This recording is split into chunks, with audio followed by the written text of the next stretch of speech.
Amata mega thanas gis. Amata. Kala kam sumal ya. Timmo ni mo baran dara nuti la bakana. Kala ko wala mira kan ne kan lamu se. Sinu sire kam de ni. Tuti afatu makana afanda. Kafa galmeen tana ga nama afurin galla teenya rabbuma walirra fide malee namni kaan jahaan dhuma gide afur afur faata. Ono teenya bakki asii kaan kajoolleeti amma hiraata warra barattootaan asin nyaadhamuu jira. Amma kun nyaata barataati kana nyaannan. Basoola. Kota taashe. Basoo. Maal janiin ya bilezu. Kotu beeka mana boyse. Warri beeku ga. Takkanya. Wanni. Maka kana takkan sen debe. Ay maal kun basoola. Sila. Nyaata barataati. Kana nyaachuu jira mata afur. Wallahi nyaata barata garbuu. Nyaata barata. Garbuu. Garbuu nyaata laabu jira. Kunis basoola. Kun amma tirfitti nyaatanii barisi. Kaaffee fuudhan san malee. Kaaffee fuudhan malee. Dabalataan kana nyaatanii. Qajeellutti irraa haa godhu jiru. Ideen beela waan nyaatan kana kunis bayyaa'inati. Nuti yoo akaawwii arganne gaafa keenya asiriina. Qoloo boqqolloo suluuta haddaatti gadiin boollatti miiriidha. San nyaataa ture.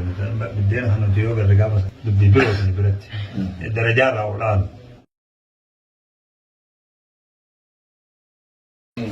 Kun dabalata gaafa kaaffee kan nyaataman malee dabalata.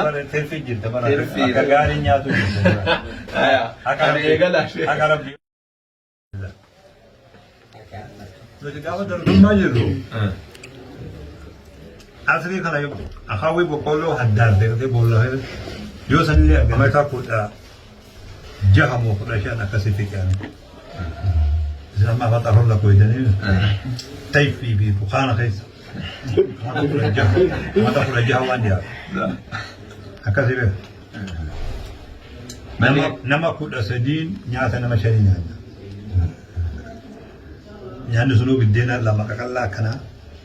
Nama kudha sadiin irraa shan qofaa qaariyaa qaba. Irraa hafaan qaariyaa qaba. Kanumarra gana. Kan amma jiruun tun nutti haarawaa minaa bishoomma. Hojjaa gurraacha fi boqqolloo gurraachi kitaaba garii irraa talee sana. Ilaacha kana itaa walirra afnee itaa sana yeroo afnaa uga torbaa tokko taifii itti dhalataa.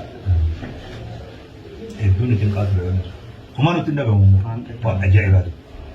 Mana takka. Qaamni bareedaa. Amaramadhaa. Baarakallahu fiikum. Barmaa isin haa godhu. Barakaan isin haa galchu. Dafa'anii wayyin galuu. Jirtuwa. Maka jiraatan abbaa. Kanaa jiraatan. Wayyin isin haa galchu inshaallah. Walaahi warra waa fuudhee galu. Warra sana isin haa godhu abbaa. Isin haa guddisu. Nagaan isin haa galchu.